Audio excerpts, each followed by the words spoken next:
It's February 2nd, and I've got Scott Ritter interview with me. Thanks, Scott, for joining me. Oh, it's a pleasure. Thanks for having me. Hmm. Scott, you've emerged as a internationally respected, independent military geopolitical analyst.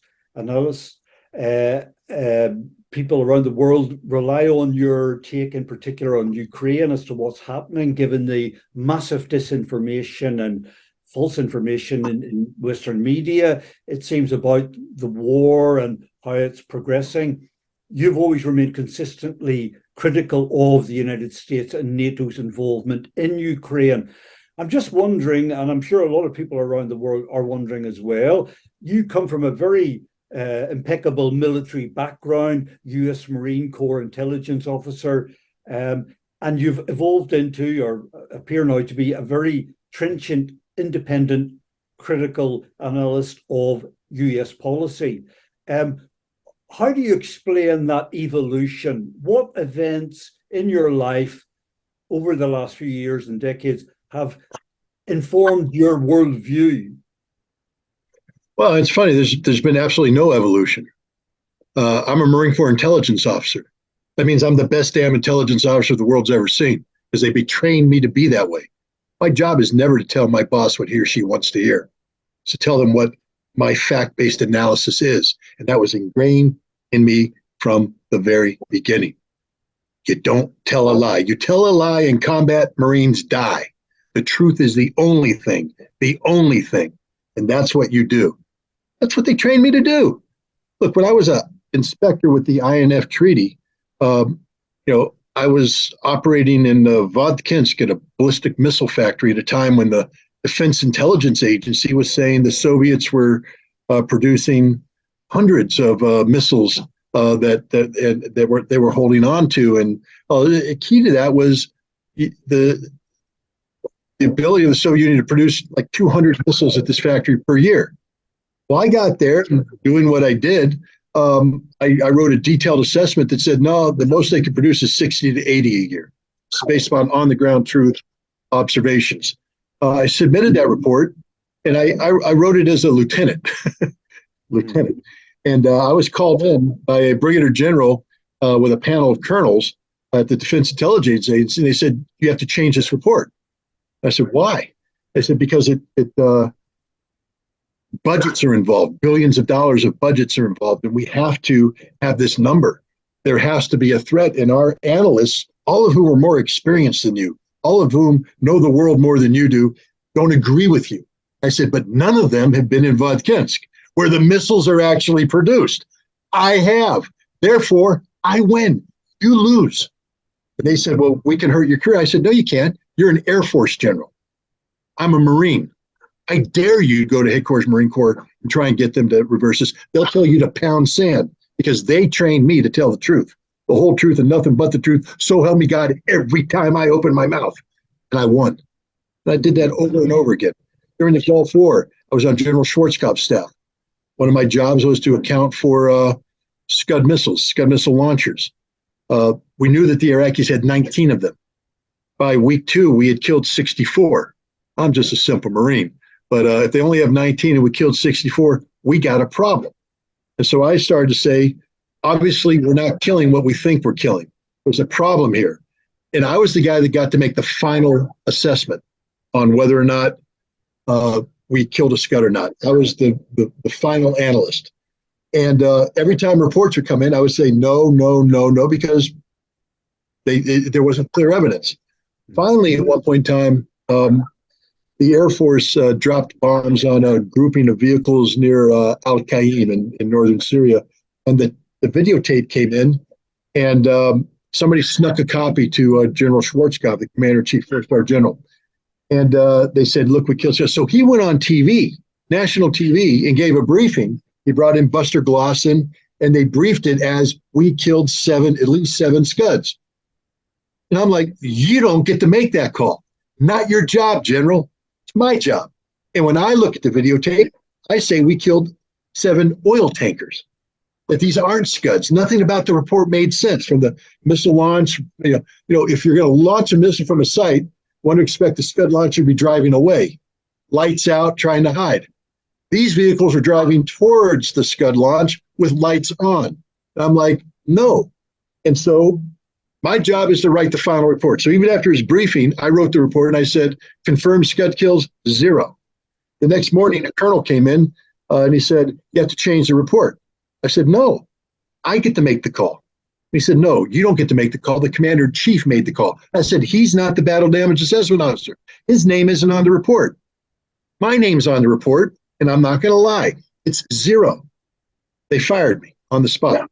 But before they fired me, I went ahead and submitted my version of the report to the Defense Intelligence Agency liaison, who sent it back to Washington, D.C., and analysts look at it. Meanwhile,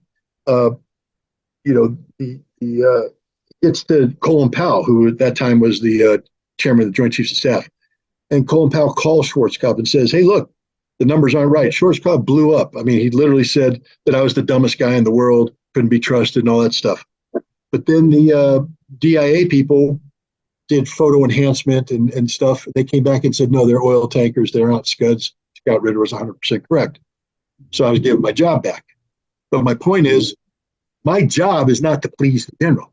It's never been to please the general, and I will never please a general if it requires me to lie.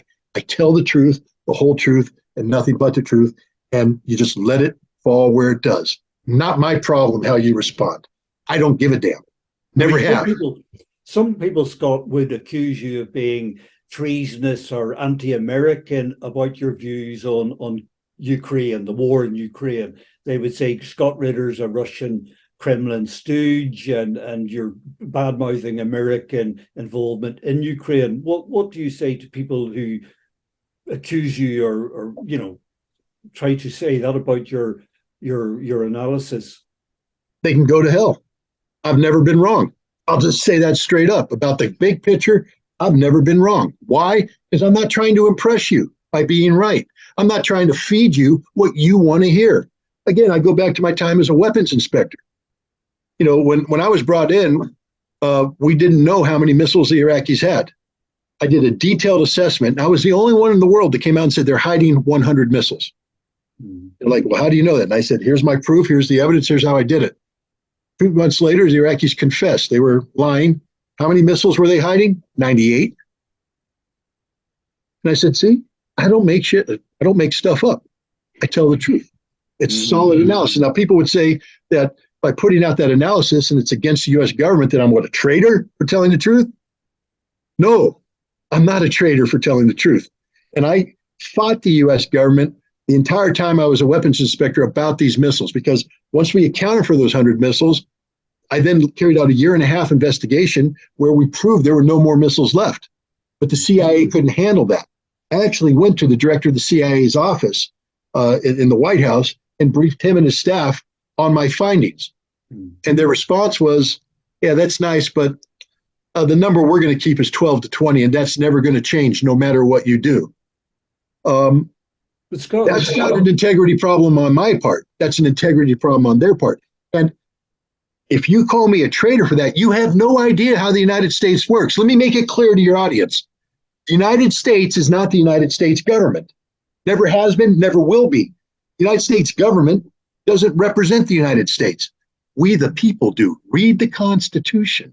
We the people of the United States. Scott, have you always believed in that? Have you always felt like that? Has that always been your distinction?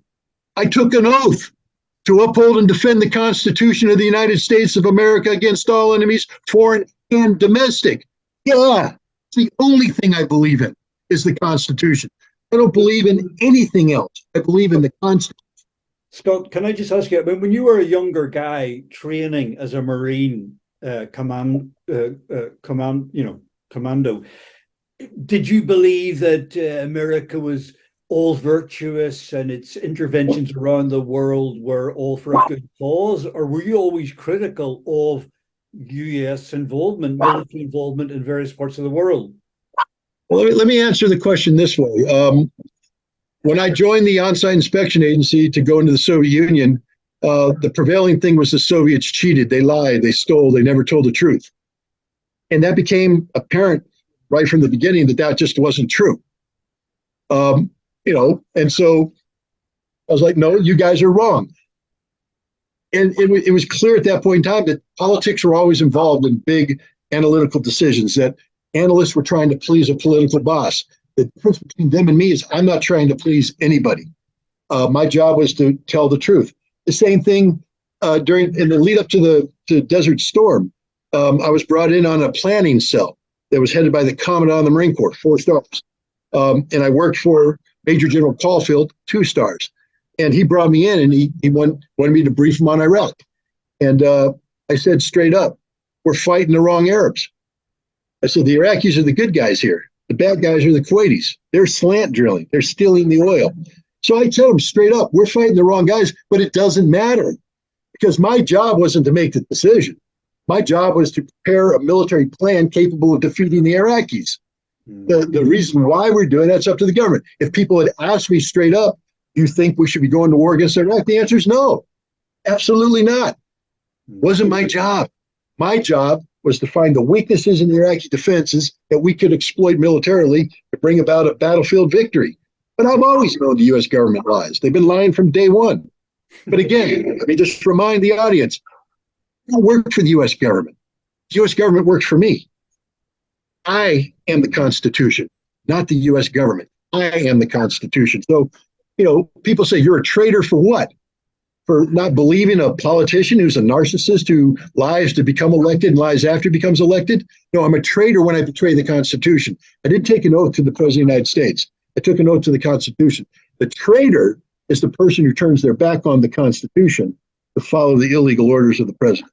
That's the traitor. Okay.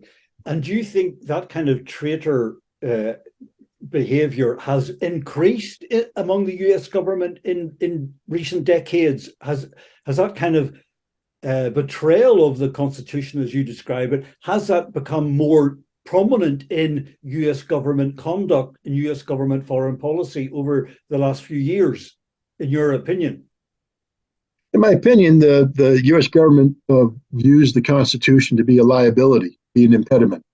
And from the Department of Justice on up, they're looking for ways to get around the Constitution.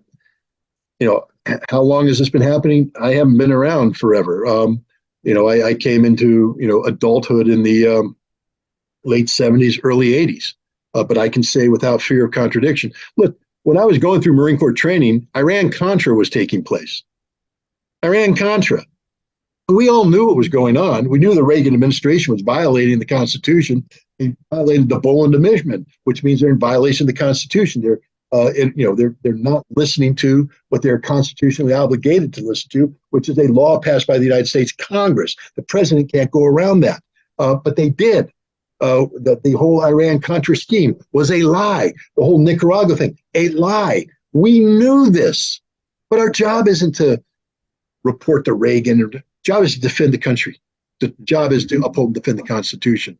So I've been doing that from day one. I've known my government is composed of nothing but liars from day one. But I don't work for the government. I work for the people. I defend the Constitution. Scott Ritter, thanks very much for your frankness, your candid answers. Thank you, Scott. Well, thanks for having me. Have a great day.